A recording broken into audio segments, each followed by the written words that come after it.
मेरे प्यारे शिव भक्तों, आज की यह हृदय स्पर्शी और चमत्कारिक कथा सुनना हर किसी के नसीब में नहीं होता। इसे पूरा केवल वही सुन पाता है जिसे स्वयं कालों के काल महाकाल ने अपनी शरण में बुलाया और जिसके जीवन के सारे रोग और कष्ट अब भस्म होने वाले हो। आज हम सुनेंगे फूल बेचने वाले एक छोटे से बालक प्रयाग और महादेव की वो अद्भुत कथा जिसकी हर सांस में केवल यूएम नमः शिवाय का जाप बसता था। जब गांव में एक भयंकर महामारी फैली और लालची वैद्य ने बिना पैसों के इलाज करने से मना कर दिया, तब कैसे प्रयाग की निस्वार्थ सेवा और निरंतर नाम जाप ने महादेव को कैलाश से धरती पर उतरने के लिए विवश कर दिया। कैसे एक अघोरी बाबा के रूप में आकर भोलेनाथ ने अपनी चमत्कारी भस्म से न केवल प्रयाग की दादी की जान बचाई, बल्कि धन के लोभी वैद्य का घमंड भी चूर चूर कर दिया। यह पावन कथा सिद्ध करती है कि भोलेनाथ के नाम से बढ़कर इस दुनिया में कोई औषधि नहीं है। महादेव की ऐसी ही असीम कृपा पाने और सच्ची भक्ति के इस चमत्कार को जानने के लिए अभी हमारे चैनल भक्ति स्टेशन को सब्सक्राइब करें। हर हर महादेव। प्राचीन काल की बात है, एक अत्यंत शांत नगर में बने पुराने शिव मंदिर के बाहर प्रयाग नाम का एक अत्यंत भोला और निर्धन बालक फूल और बेलपत्र बेचकर अपना और अपनी बीमार दादी का भरण पोषण करता था। प्रयाग की आयु मुश्किल से 8 या 9 वर्ष की रही होगी, परंतु उसकी आंखों में जो अगाध शांति और गहराई थी वह बड्डे सन्यासियों में भी दुर्लभ थी। उसके वस्त्र अत्यंत जीर्ण शीर्ण और कई स्थानों से फटे हुए थे, परंतु उसका मुखमंडल साक्षात बाल रूप शिव की भांति तेजवान था। उसकी एक अत्यंत वृद्ध और बीमार दादी थी जो चलने फिरने में पूर्णतः असमर्थ थी और एक टूटी हुई झोपटट्ठी में खाट पर लेटी रहती थी। प्रयाग भोर होते ही जंगल की ओर निकल जाता, नंगे पैर कांटों और पत्थरों पर चलकर ताजे पुष्प और बिना कटे फटे बेलपत्र चुनकर लाता। वह उन पुष्पों को मंदिर की सीढ़ियों पर रखकर बेचता और उससे मिलने वाले 1 या 2 तांबे के सिक्कों से दादी के लिए रूखी सूखी रोटी का प्रबंध करता। परंतु प्रयाग के जीवन का सबसे बड़ा रहस्य उसका वह अत्यंत अद्भुत और अलौकिक नियम था जो उसकी हर श्वास में रचा बसा था। उस छोटे से बालक की एक ही अटल आदत थी, वह अपना हर काम करते हुए अपनी हर आती जाती सांस के साथ एयूएम नमः शिवाय का निरंतर और अखंड जाप करता था।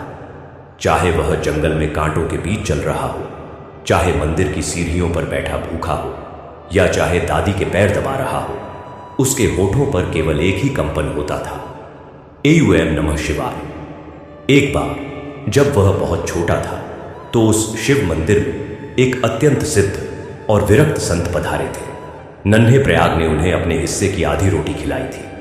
उस संत ने प्रयाग के मस्तक पर हाथ रखकर एक अत्यंत गूढ़ सत्य कहा था, बेटा, संसार का हर धन हर वैभव एक दिन इसी मिट्टी में मिल जाएगा, परंतु प्रभु के नाम के जाप से बढ़कर इस पूरे ब्रह्मांड में कोई धन नहीं है। यही सच्ची कृपा खींचता है। जब श्वास और शिव का नाम एक हो जाए तो साक्षात महाकाल को भी भक्त के पीछे पीछे चलना बुढ़ाता है। प्रयाग के उस कोमल हृदय ने इस परम सत्य को एक बीज की भांति अपने भीतर बो लिया था, जो अब एक विशाल वट वृक्ष बन चुका था। उसके लिए एयूएम नमः शिवाय केवल एक मंत्र नहीं था, बल्कि वह उसकी भूख, उसकी प्यास, उसकी पीड़ा और उसका एकमात्र आश्रय बन गया था। समय अपनी शांत गति से बह रहा था, परंतु नियति को प्रयाग की उस अगाध शिव भक्ति की एक अत्यंत कठोर और भयंकर परीक्षा लेनी थी। अचानक एक दिन उस शांत नगर में प्रकृति का ऐसा भयानक कोप टूटा जिसने हाहाकार मचा दिया। एक अत्यंत रहस्यमयी और प्राणघातक महामारी ने पूरे नगर को अपनी काली और विषैली छाया में बांध लिया। इस भयंकर रोग के चपेट में आते ही मनुष्य का शरीर भट्टी के समान तपने लगता, श्वासें उखदहने लगती और कुछ ही प्रहरों में वह तद्दप कर प्राण त्याग देता। श्मशानों में चिताओं की अग्नि बुझने का नाम नहीं ले रही थी। हाहाकार और करुण क्रंदन से नगर का कोना कोना गूंजने लगा।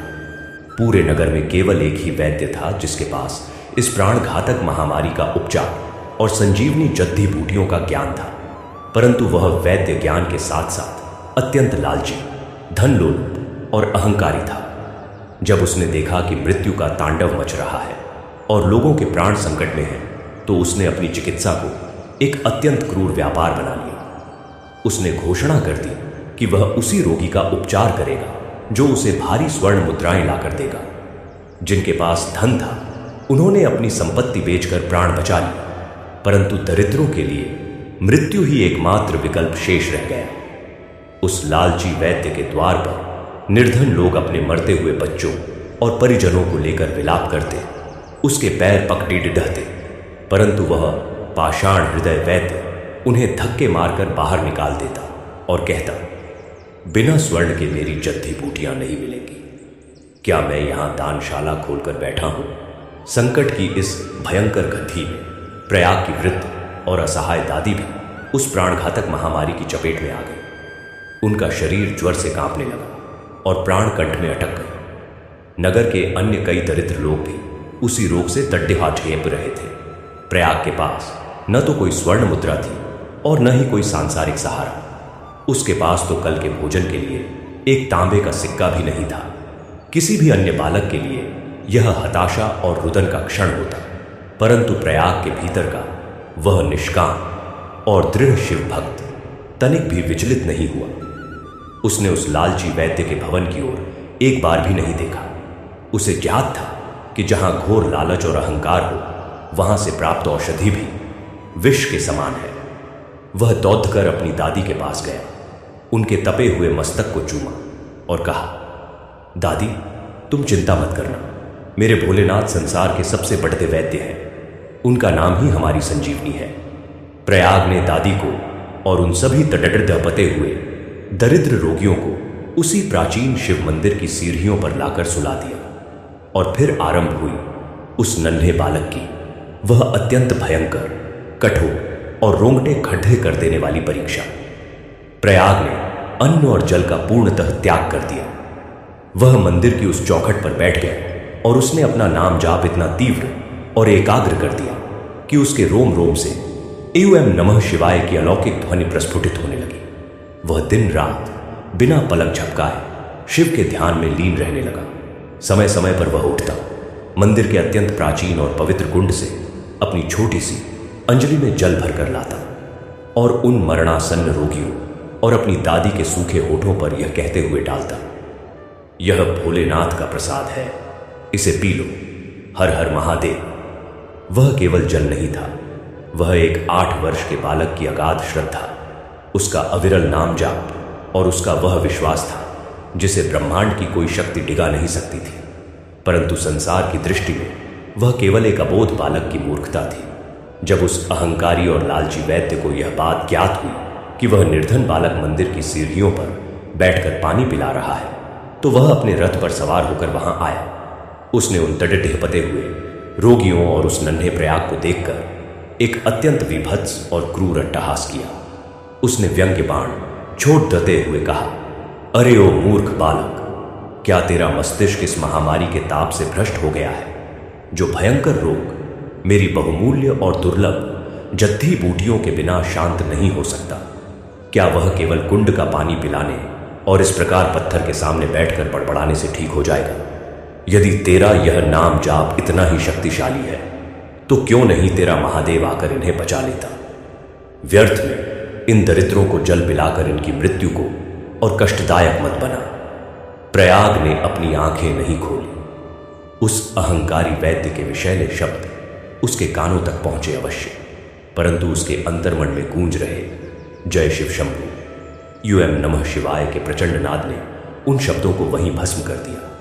प्रयाग के होठ निरंतर कांप रहे थे और उसकी आंखों के कोनों से प्रेमाश्रु की अविरल धारा बह रही थी, जो उसके गालों से होते हुए उस मंदिर की सीढ़ियों को पवित्र कर रही थी। 1 दिन बीता, 2 दिन बीते, रोगियों की अवस्था अत्यंत चिंताजनक होती जा रही थी। तीसरे दिन की घनी, भयानक और अंधकारमयी रात्रि आ पहुंची। आकाश में काले मेघ छाए हुए थे और बिजली की भयानक गर्जना से धरती कांप रही थी। लगातार 3 दिनों के कठोर उपवास, भयंकर थकान और निरंतर नाम जाप के कारण नन्हे प्रयाग का शरीर अब अपनी अंतिम सीमा पर पहुंच चुका था। उसका गला सूख कर कांटा हो गया था, शरीर से पसीने की धारा बह रही थी और उसकी आंखें भीतर की ओर धंस गई थीं। वह अपनी दादी के पास बैठा हुआ था और उसकी श्वासें उकताने लगी थीं। ऐसा प्रतीत हो रहा था कि अब कुछ ही क्षणों में उस नन्हे शिव भक्त के प्राण पखेरु उद्ध जाएंगे। वह चक्कर खाकर उसी ठंडी सीढ़ी पर बेसुध होकर गिरने ही वाला था, और तभी ठीक उसी क्षण जब बालक का मस्तक उस पाषाण से टकराने ही वाला था, एक ऐसा अत्यंत अद्भुत, पारलौकिक और रोंगटे खटाहे कर देने वाला महाचमत्कार घटित हुआ, जिसने उस मंदिर के प्रांगण और पूरे ब्रह्मांड को हिलाकर रख दिया। उस घोर अंधकार में मंदिर की उन सीढ़ियों पर अचानक एक ऐसा प्रचंड और चकाचौंध कर देने वाला प्रकाश उत्पन्न हुआ, मानो करोड़ों सूर्यों ने एक साथ उदय ले लिया हो। उस प्रकाश के मध्य से एक अत्यंत रहस्यमयी, विशालकाय और तेजवान अघोरी बाबा प्रकट हुए। उनके भाल पर भस्म की 3 रेखाएं थीं, गले में रुद्राक्ष की विशाल मालाएं झूल रही थीं और उनकी जटाएं साक्षात काल के समान उलझी हुई थीं। उनके नेत्रों में ऐसा असीम वात्सल्य और करुणा का सागर छलक रहा था, जो केवल और केवल उस नीलकंठ महादेव में ही हो सकता है।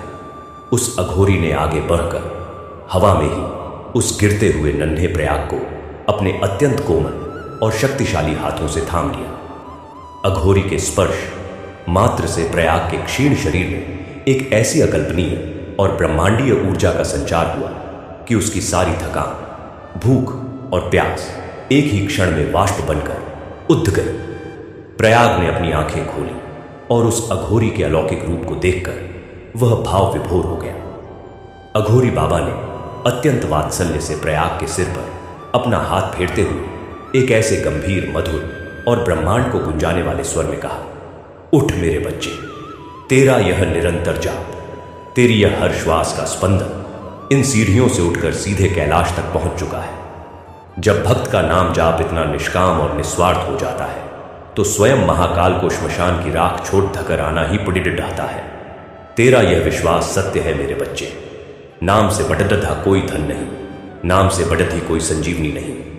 इतना कहकर उस अघोरी ने अपनी पुरानी और फटी हुई झोली में हाथ डाला और उसमें से थोड़ी सी पवित्र भस्म, राख निकाली। उस भस्म से एक ऐसी अलौकिक और दिव्य सुगंध आ रही थी, जिसने उस महामारी की सटेडक धांध को एक ही पल में नष्ट कर दिया।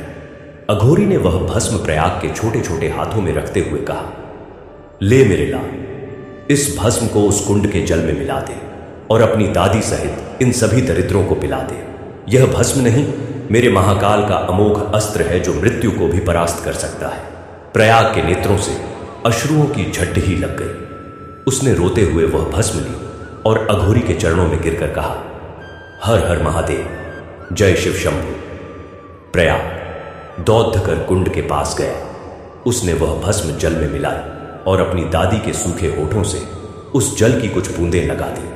तत्पश्चात उसने वह भस्म मिला जल वहां पड़ी सभी रोगियों को पिलाना आरंभ कर दिया, और फिर वह चमत्कार हुआ जिसे देखकर प्रकृति भी नतमस्तक हो गई। जैसे ही वह भस्म मिला जल उन मरणासन्न रोगियों के कंठ से नीचे उतरा, उनके शरीर का वह भयंकर और प्राणघातक ज्वर एक ही क्षण में कपूर की भांति उतह गया।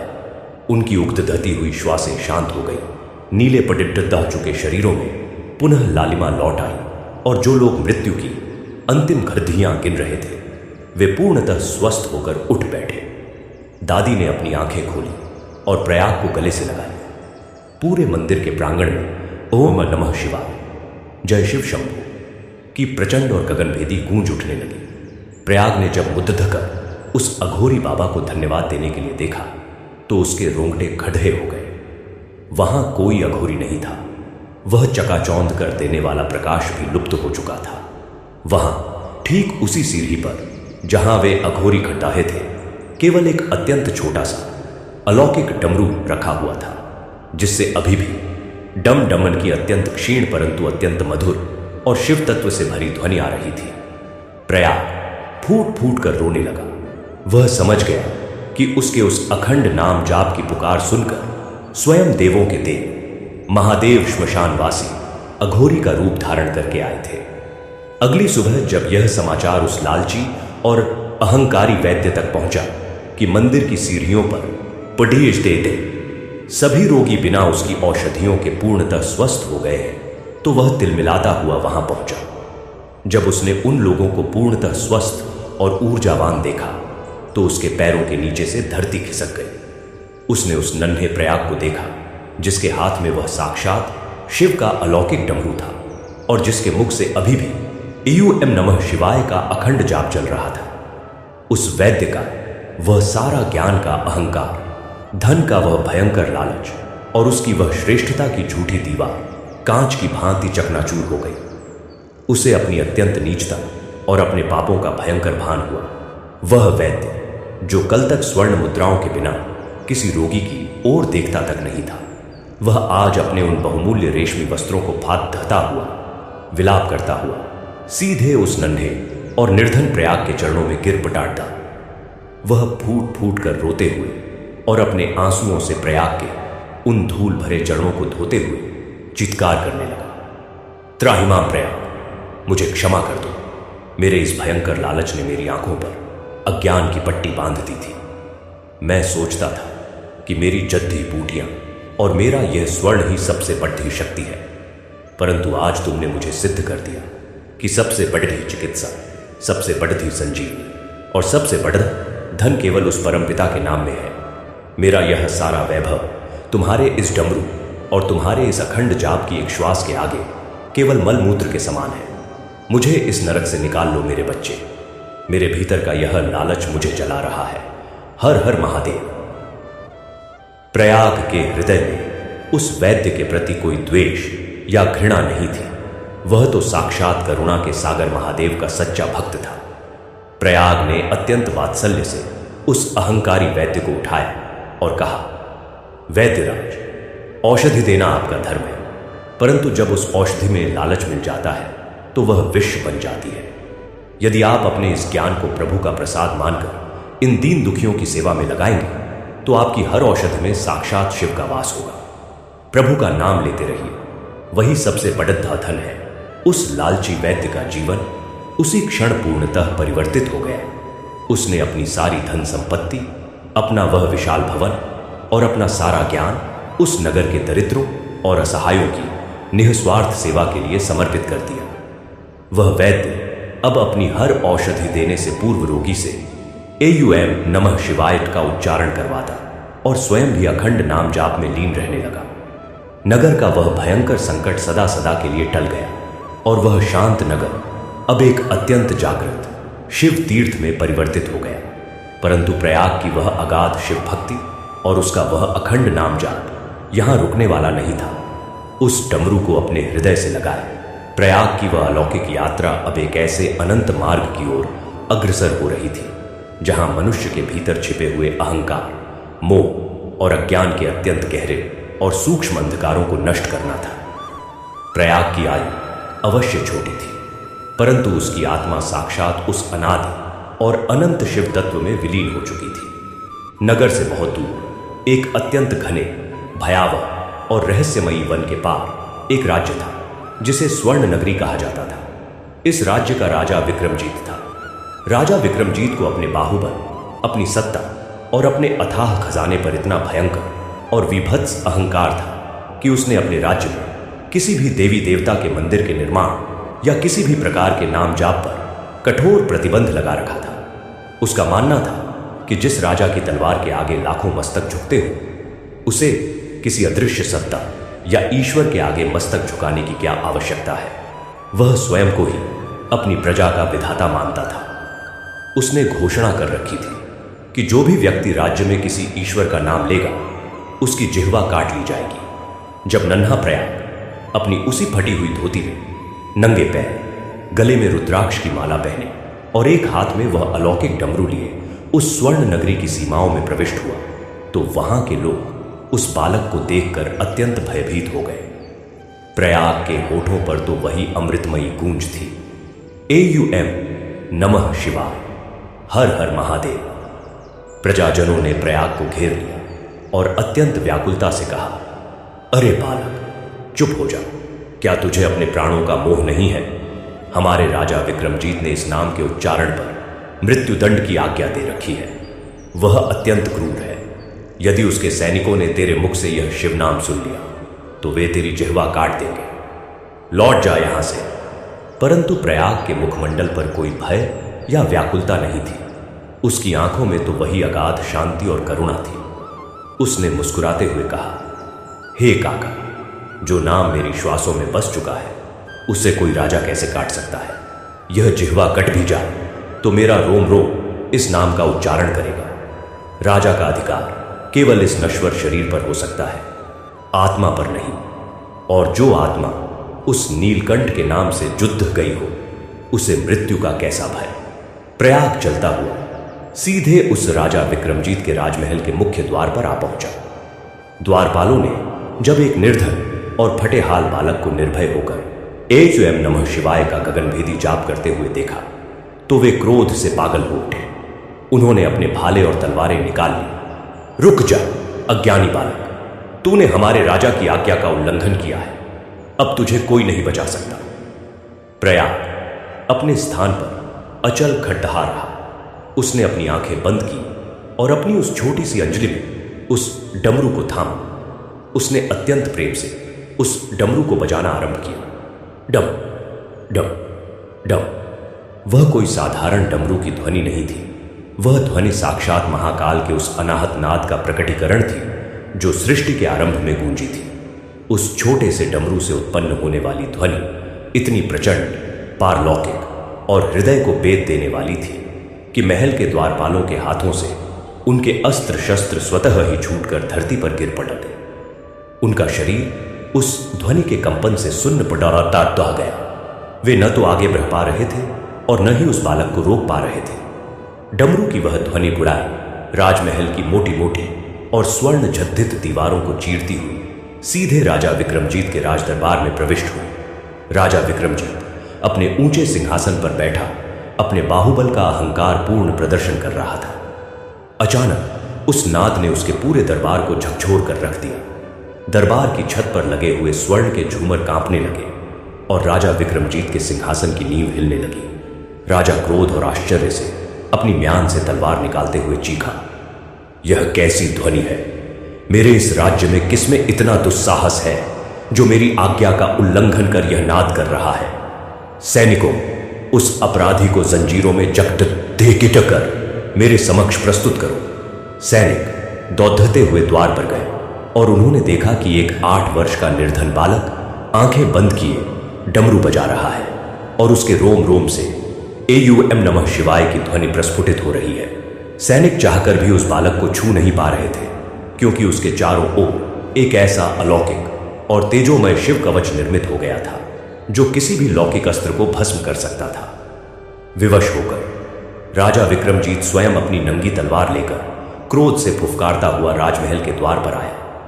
जब उसने उस छोटे से और दुर्बल बालक को देखा तो उसका अहंकार भयंकर रूप से आहत हुआ। अरे ओ मूर्ख बालक, विक्रमजीत ने गर्जना की, तेरा यह दुस्साहस! तूने मेरे राज्य में मृत्यु को स्वयं निमंत्रण दिया है। क्या तुझे मेरी इस तलवार का भय नहीं? मैं इस एक वार से तेरा यह मस्तक धड़ से अलग कर दूंगा। बंद कर अपना यह पाखंडी जाप। प्रयाग ने डमरू बजाना रोक दिया। उसने धीरे से अपने नेत्र खोले और उस अहंकारी राजा की क्रूर आंखों में अत्यंत शांति से देखा। प्रयाग के मुख पर एक अत्यंत कोमल और वात्सल्यमयी मुस्कान थी। उसने राजा की उस नंगी तलवार की ओर देखा और अत्यंत मधुर स्वर में कहा, हे राजन, आपकी यह तलवार मेरे इस नश्वर शरीर को अवश्य काट सकती है, परंतु क्या यह तलवार मेरे भीतर गूंज रहे इस शिव नाम को काट सकती है? आप अपनी सत्ता के अहंकार में भूल गए हैं कि आप जिस श्वास के बल पर यह तलवार उठा रहे हैं वह श्वास भी उसी परमपिता की दी हुई है। आपका यह राजमुकुट, यह स्वर्ण, यह सेना सब मिट्टी है। जब महाकाल का समय आएगा तो यह तलवार भी आपका साथ नहीं देगी। सत्य केवल एक है, मेरे महादेव का नाम। जय शिव शंभु। एक अबोध और निर्धन बालक के मुख से इतना कठोर कटु और सत्य वचन सुनकर राजा विक्रमजीत का क्रोध अपनी सारी सीमाएं लांघ गए। उसके नेत्र रक्तिम हो गए। उसने बिना कोई क्षण गंवाए अपनी वह भारी तलवार पूरी शक्ति के साथ प्रयाग की गर्दन पर दे मारी।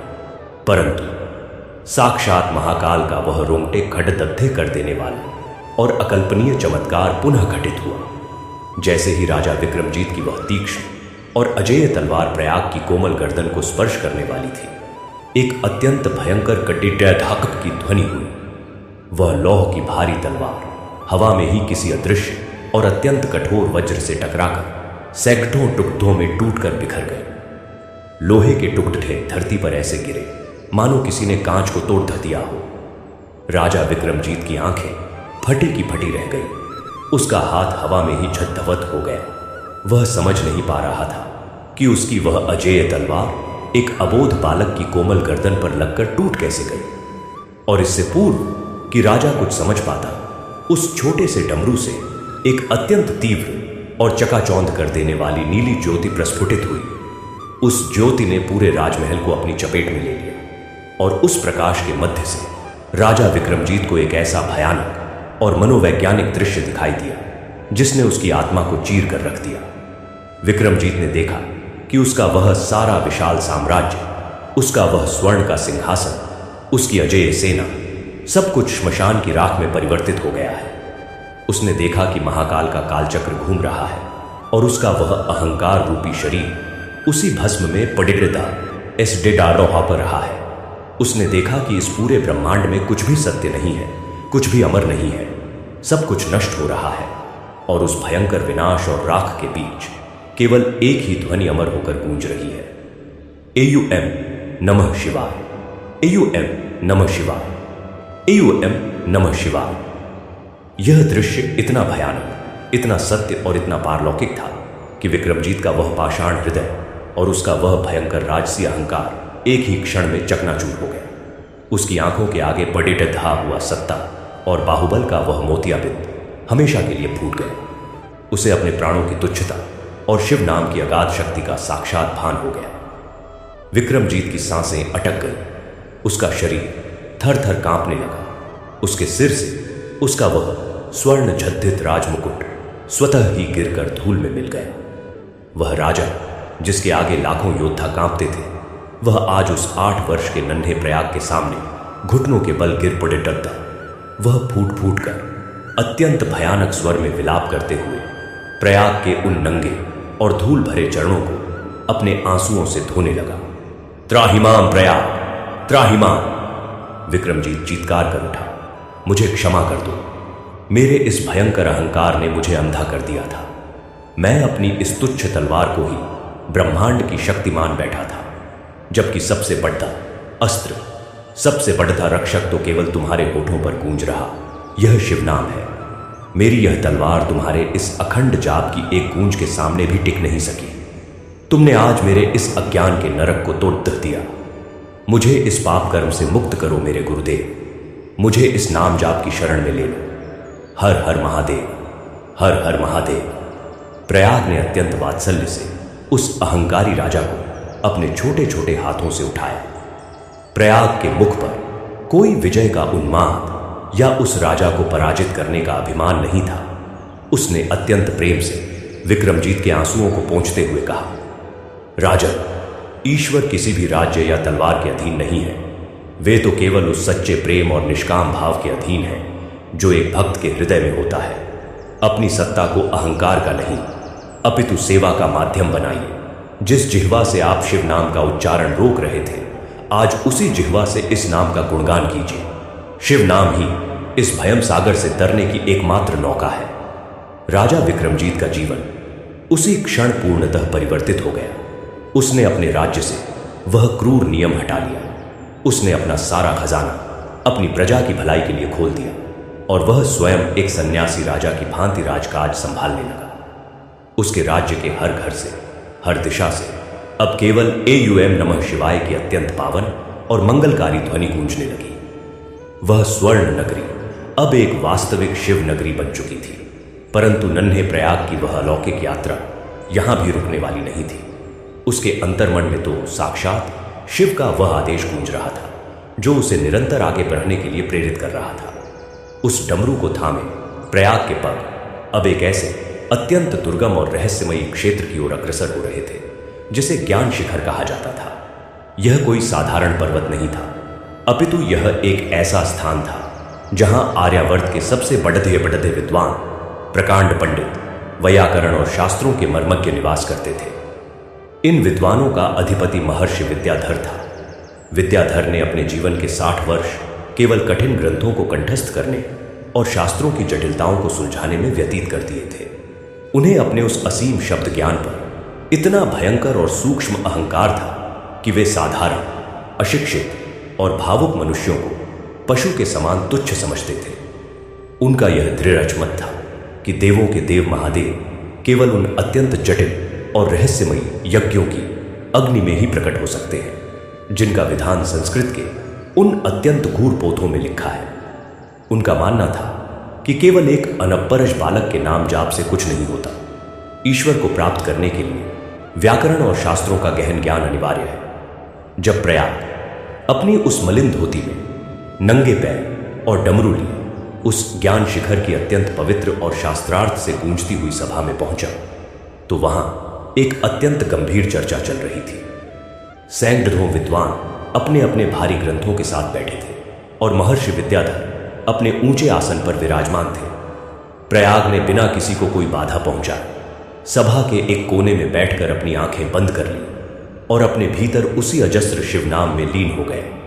उसके होठों से एक अत्यंत कोमल और अलौकिक ध्वनि निकलने लगी। यूएम नमः शिवाय, यूएम नमः शिवाय।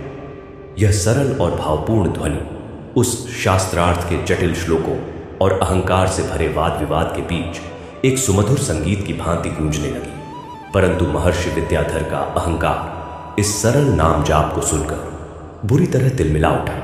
उन्हें लगा कि यह अनपराज बालक उनके इस महान ज्ञान यज्ञ का अपमान कर रहा है। विद्याधर ने अपने आसन से उठकर अत्यंत कठोर, अपमानजनक और गर्जना भरे स्वर में कहा, अरे ओ मूर्ख बालक, तेरा यह दुस्साहस कि तू ज्ञान शिखर की इस अत्यंत पवित्र सभा में बैठकर अपने इस तुच्छ और अज्ञानी उच्चारण से हमारे शास्त्रार्थ को दूषित कर रहा है। क्या तुझे ज्ञात नहीं कि यहां साक्षात सरस्वती का वास है और वेदों की पवित्र रचाओं का वाचन हो रहा है? तूने जीवन में कौन सा वेद पढ़ा है? शिव का कौन सा स्तोत्र तुझे कंठस्थ है? इस प्रकार बिना ज्ञान के बड़बड़ाने से शिव नहीं मिलते। इसी क्षण यहां से निकल जा, अन्यथा मेरे एक श्राप से भस्म हो जाएगा। पूरी सभा में सन्नाटा छा गया। सभी विद्वान अत्यंत घृणा से प्रयाग की ओर देखने लगे, परंतु प्रयाग के भीतर तो कोई मैं शेष था ही नहीं जिसे किसी के अपमान से ठेस पहुंचती। प्रयाग ने अपनी आंखें खोली, अत्यंत प्रेम और आदर से अपने दोनों हाथ जोड़ दे और उसके होठों पर एक अत्यंत कोमल, निर्विकार और करुणा से भरी मुस्कान तैर गई। प्रयाग ने अत्यंत शांत, मधुर और हृदय की अतल गहराइयों से निकले हुए स्वर में कहा, मुझे क्षमा करें महर्षि, अनजाने में ही सही यदि मेरे इस नाम जाप ने आपकी इस सभा में बाधा उत्पन्न की है तो मैं क्षमा प्रार्थी हूं, परंतु मैं क्या करूं? आप सब अपने इन ग्रंथों के अक्षरों में शिव को खोज रहे हैं और मैं इस सरल नाम में अपने आराध्य को पा चुका हूं। आप अपनी बुद्धि से शब्दों को तराश कर ईश्वर को बांधना चाहते हैं और मैं अपने हृदय से इस नाम को पुकार कर उस अनंत को मुक्त करना चाहता हूं। मुझे तो आप सभी विद्वानों के वाचन में भी केवल मेरे शिव शंभू का ही नाद सुनाई देता है। एयूएम नमः शिवाय। एक अनपढ़ बालक के मुख से निकले सत्य के ये अत्यंत गूढ़ और मर्मस्पर्शी वचन सुनकर महर्षि विद्याधर का अहंकार भयंकर रूप से भद्दक उठा। उन्हें लगा मानो किसी ने उनके जीवन भर के तपस्या रूपी ज्ञान पर एक ही क्षण में कालिख पोत दी हो। विद्याधर ने अत्यंत तिरस्कारपूर्ण हंसी हंसते हुए कहा, अरे अज्ञानी, तू मेरी 60 वर्षों की तपस्या की तुलना अपने इस तुच्छ उच्चारण से कर रहा है। जो ईश्वर केवल शास्त्रों के पठन और घोर तप से प्राप्त होता है उसे तू इस प्रकार सरलता से पाने का ढोंग कर रहा है। तेरा यह पाखंड इस सभा में नहीं चलेगा। प्रयाग ने अत्यंत गहरी करुणा से विद्याधर की उन क्रोधित आंखों में देखा। उसने कहा, हे महर्षि, ज्ञान कोई भार नहीं है जिसे ढोया जाए। ज्ञान तो वह प्रकाश है जो स्वयं को और दूसरों को प्रकाशित करता है। यदि आपका यह पांडित्य आपको अहंकार से भर रहा है तो यह ज्ञान नहीं, यह अज्ञान का सबसे घोर अंधकार है। शिव शंभू तो इतने भोले हैं कि वे किसी ग्रंथ के नहीं, केवल एक निश्चल प्रेम और नाम जाप के दास हैं। विद्याधर ने अपने हाथ में रखा कमंडल उठाया और संकल्प लिया कि वे अपनी तांत्रिक और मंत्र शक्तियों से इस पाखंडी बालक को अभी इसी क्षण मूर्छित कर देंगे। उन्होंने अत्यंत तीव्र गति से कुछ विनाशकारी मंत्र पढ़ने आरंभ किए, परंतु प्रयाग अपने स्थान पर अटल रहा। उसने अपनी आंखें बंद की और अपने हाथों में थामे उस अलौकिक डमरू पर अपनी उंगलियों का एक अत्यंत प्रेमपूर्ण और निस्वार्थ प्रहार किया। डम। वह प्रहार केवल डमरू पर नहीं, अपितु उस ज्ञान शिखर के उस भयंकर अहंकार पर था। उस एक ध्वनि से पूरे प्रांगण में एक ऐसी अलौकिक नीली आभा फैल गई जिसने विद्याधर के उन नकारात्मक मंत्रों के प्रभाव को एक ही क्षण में नष्ट कर दिया। और तभी एक अत्यंत भयंकर मनोवैज्ञानिक और पारलौकिक चमत्कार घटित हुआ। विद्याधर और अन्य सभी विद्वानों के सामने रखे हुए वे हजारों प्राचीन ग्रंथ और पोथियां, जिन पर उन्हें इतना भयंकर अभिमान था, उनके पन्ने अचानक कोरे होने लगे। उन पृष्ठों पर लिखी गई सारी स्याही, सारे श्लोक और सारे अक्षर हवा में वाष्प बनकर उद्धने लगे। देखते ही देखते वह सारा ज्ञान भंडार केवल कोरे और रिक्त पन्नों में परिवर्तित हो गया। महर्षि विद्याधर भय से कांप उठे। उन्होंने उन कोरे पन्नों को पलटा। वे पागलों की भांति अपने ग्रंथों में अक्षरों को खोजने लगे, परंतु वहां शून्यता के अतिरिक्त कुछ नहीं था। घबराहट में विद्याधर ने अपने मस्तिष्क पर जोर डाला। उन्होंने अपनी स्मृति से उन वेद मंत्रों का वाचन करना चाहा, परंतु जैसे ही उन्होंने अपना मुख खोला, उनका मस्तिष्क एकदम रिक्त हो गया। वे एक भी श्लोक, एक भी सूत्र स्मरण नहीं कर पा रहे थे। उनका सारा पांडित्य, उनका वह भयंकर ज्ञान का अहंकार साक्षात शिव की उस माया के समक्ष एक ही पल में शून्य हो गया। वे भय और पीड़ा से चीत्कार करने लगे। उनका वह अहंकार जो कल तक आसमान छू रहा था, वह आज उसी धरती पर तड़धप रहा था। जब विद्याधर ने अपनी अश्रुपूर्ण आंखों से उस नन्हे प्रयाग की ओर देखा तो उनके प्राण सूख गए। प्रयाग के हाथों में वह डमरू स्वतः ही बज रहा था और उस डमरू से स्वयं ही अत्यंत शुद्ध, स्पष्ट और मधुर स्वर में उन सभी वेद मंत्रों और शिव स्तोत्रों की ध्वनियां निरंतर गूंज रही थीं, जिन्हें विद्याधर भूल चुके थे। वह डमरू गा रहा था। जद्दह काष्ठ से ज्ञान का वह अमृत फूट रहा था जो उन अभिमानी विद्वानों के मस्तिष्कों से लुप्त हो चुका था। यह दृश्य देखकर विद्याधर की आंखों के आगे बटेधा हुआ वह अज्ञानता का सबसे मोटा पर्दा सदा सदा के लिए फट गया। उन्हें यह पूर्णतः स्पष्ट हो गया कि अक्षर और ज्ञान किसी मनुष्य की निजी संपत्ति नहीं है। वे तो उस परमपिता की श्वासें हैं। सच्चा ज्ञान पौधों के पृष्ठों में नहीं, अपितु उस बालक के उस निस्वार्थ प्रेम और नाम जाप में है। महर्षि विद्याधर रोते हुए, बिलखते हुए अपने उस ऊंचे आसन से नीचे उतरे और दौड़ धक्कर सीधे प्रयाग के उन धूल से सने हुए चरणों में गिर पड़ डालते। उन्होंने अपने आंसुओं से प्रयाग के पैर धो दिए। उनके भीतर का वह प्रकांड विद्वान मर चुका था और एक सच्चा शिव भक्त जन्म ले चुका था। विद्याधर ने फूट फूट कर रोते हुए कहा, त्राहिमाम प्रयाग, मुझे क्षमा कर दो। मेरा यह सारा ज्ञान मेरे लिए एक विष बन गया था। मैंने शब्दों को तो पकटीटी डालिया, परंतु उस शब्द के पीछे छिपे हुए उस परम मौन, उस शिव को कभी नहीं पहचान पाया। आज तुम्हारे इस डमरू ने मुझे वह सच्चा वेद पिढ़ा दिया है जो संसार की किसी पोथी में नहीं लिखा। मैं अज्ञानी हूं, मुझे अपनी शरण में ले लो और मुझे भी इस नाम जाप के अमृत का पान कराओ। हर हर महादेव। वहां उपस्थित अन्य सभी विद्वान भी अपने अपने अहंकार को त्याग कर प्रयाग के समक्ष घुटनों के बल बैठ गए। पूरे ज्ञान शिखर में पहली बार सच्चे हृदय से एयुएम नमः शिवाय की वह प्रचंड और अमृतमयी गूंज उठी।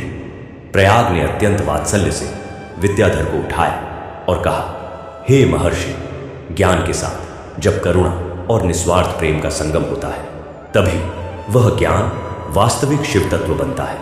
इन कोरे पन्नों पर अब शब्दों को नहीं, अपितु अपने हृदय की उस भक्ति को लिखिए।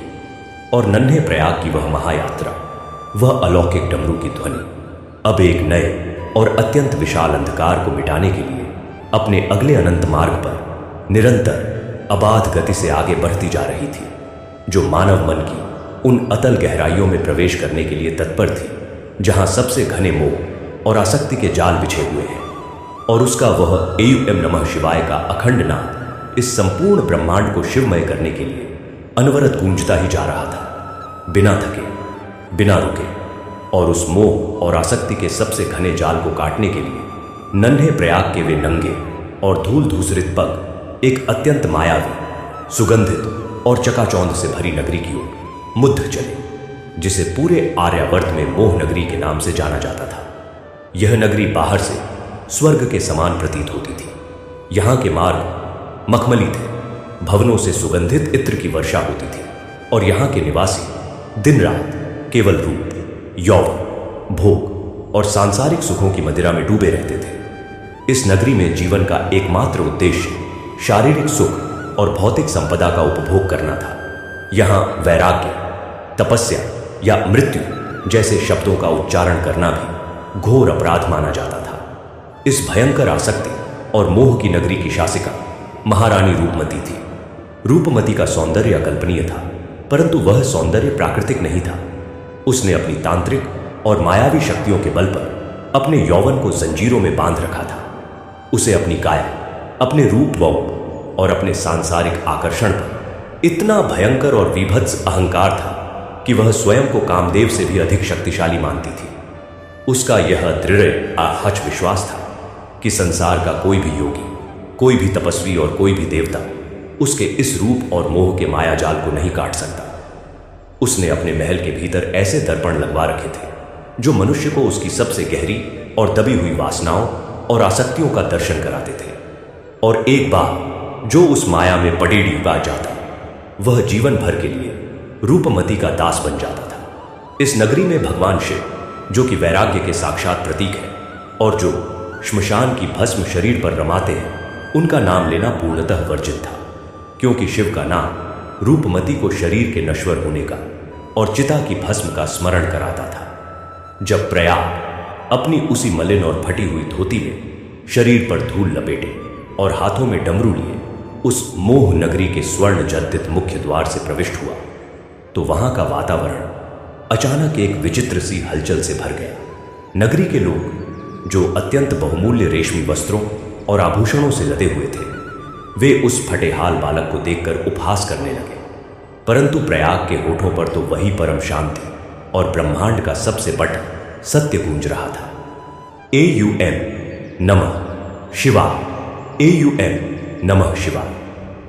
प्रयाग के उस अत्यंत सरल, निष्काम और वैराग्य से भरे नाम जाप के स्वर जैसे ही उस नगरी की कामुक और सुगंधित वायु में घुले, एक अत्यंत पारलौकिक मनोवैज्ञानिक प्रभाव उत्पन्न हुआ।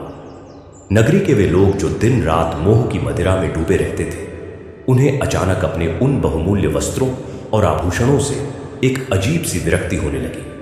उन्हें अपने शरीर क्षणभंगुर और मिट्टी के समान प्रतीत होने लगे। प्रयाग जहां जहां से गुजरता, वहां वहां चल रहा वह भोग विलास का संगीत स्वतः ही बंद हो जाता और लोगों के मनों में एक अत्यंत गहरी, रुला देने वाली शांति छाने लगती। लोग सम्मोहित होकर उस नन्हे बालक के पीछे पीछे चलने लगे। जब महारानी रूपमती के गुप्तचरों ने उसे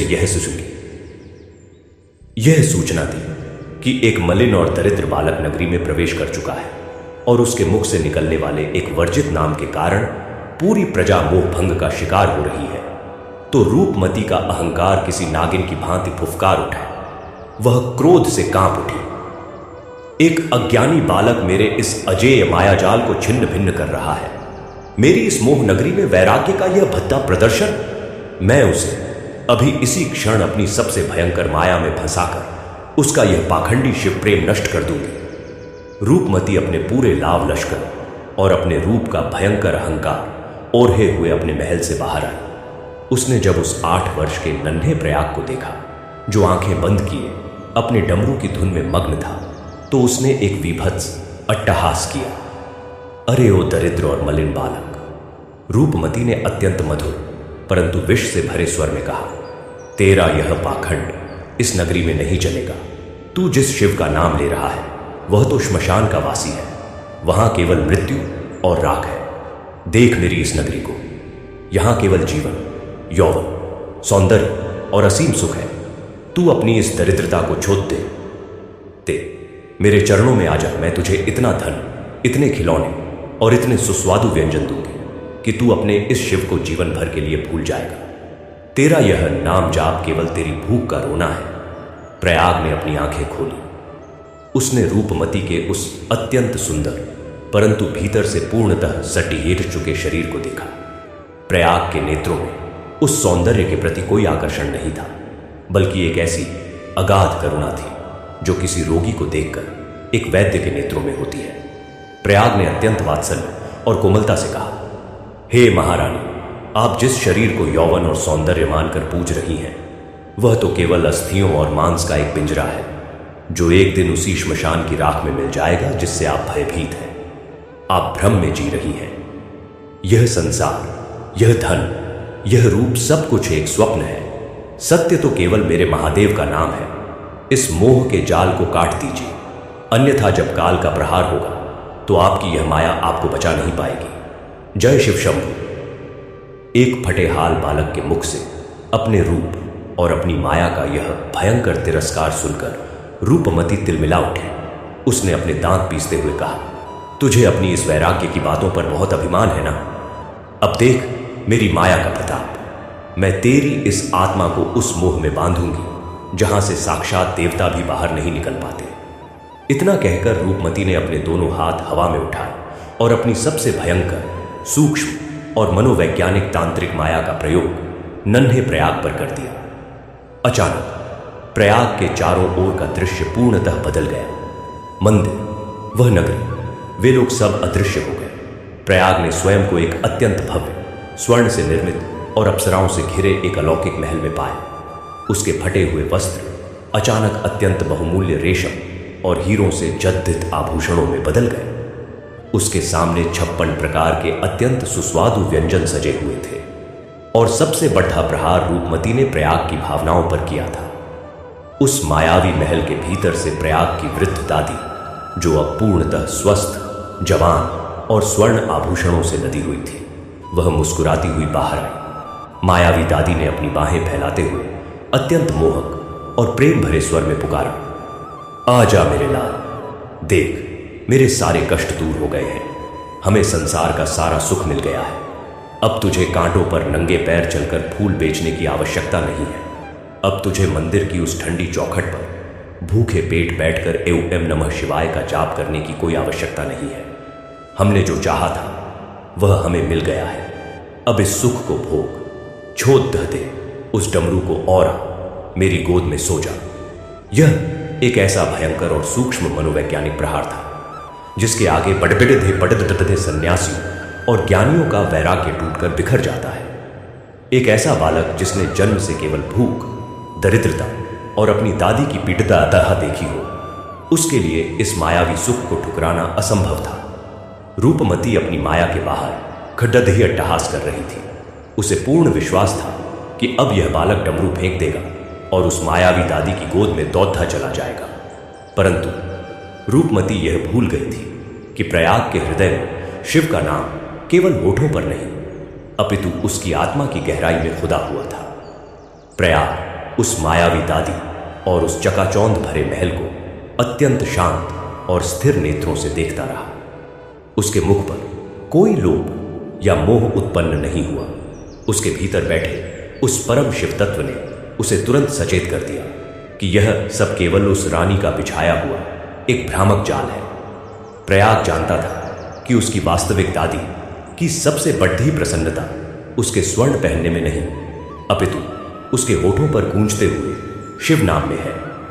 प्रयाग के होठों पर एक अत्यंत अलौकिक और करुणा से भरी मुस्कान उभर आई। उसने अपने दोनों हाथ जोत दिए और उस मायावी दृश्य की ओर देखते हुए अत्यंत दृढ़ और ब्रह्मांड को गुंजाने वाले स्वर में कहा, हे माय, तुम मेरे शरीर को रेशम से ढक सकती हो, परंतु मेरी आत्मा तो उसी भस्म से ढकी है जो मेरे महादेव का श्रृंगार है। तुम मुझे 56 भोग दिखा सकती हो, परंतु मेरी क्षुधा तो केवल उस नाम रस से शांत होती है जो मुझे मेरे शिव शंभू के चरणों में मिलता है। मेरी दादी का सुख इस झूठे स्वर्ण में नहीं, अपितु उस परम मोक्ष में है जो श्मशान की राख से प्राप्त होता है। यह माया मेरे महादेव के सत्य के आगे एक तुच्छ तिनके के समान है। प्रयाग ने अपनी आंखें बंद की और अपने हाथों में थामे उस अलौकिक डमरू पर अपनी उंगलियों का एक अत्यंत तीव्र और प्रलयंकारी प्रहार किया। डम डम डम। वह ध्वनि केवल डमरू की नहीं थी, वह साक्षात महाकाल का वह अजेय नाद था जो माया के हर आवरण को चीरने की क्षमता रखता है। उस डमरू की ध्वनि जैसे ही उस मायावी महल की दीवारों से टकराई, एक भयंकर धमाका हुआ। वह सारा स्वर्ण का महल, वे 56 भोग, वे बहुमूल्य वस्त्र और वह मायावी दादी का दृश्य कांच के टुकड़ों की भांति टूटकर भयंकर नाद के साथ बिखर गया। प्रयाग पुनः उसी धूल भरी सडिट दग पर खड़दग्धा था और उसके होठों से यूएम नमः शिवाय, यूएम नमः शिवाय की अखंड और प्रचंड ध्वनि गूंज रही थी। परंतु इस बार चमत्कार केवल माया के टूटने तक सीमित नहीं था। डमरू के उस प्रलयंकारी नाद ने रूपमती के शरीर पर बंधे हुए उस तांत्रिक यौवन के मायाजाल को भी एक ही क्षण में छिन्न भिन्न कर दिया था। रूपमती का वह अत्यंत सुंदर, कामुक और आकर्षित करने वाला शरीर सबके देखते ही देखते झुर्रियों से भर गया। उसके बाल श्वेत होकर झड़ाने लगे, उसकी त्वचा लटक गई और वह एक अत्यंत वृद्ध, कुरूप और जर्जर कंकाल तुल्य स्त्री में परिवर्तित हो गई। यही उसका वास्तविक स्वरूप था जिसे उसने अपने भयंकर अहंकार और माया के बल पर छिपा रखा था। रूपमती अपनी इस वास्तविक और डरावनी काया को देखकर चीत्कार कर उठी।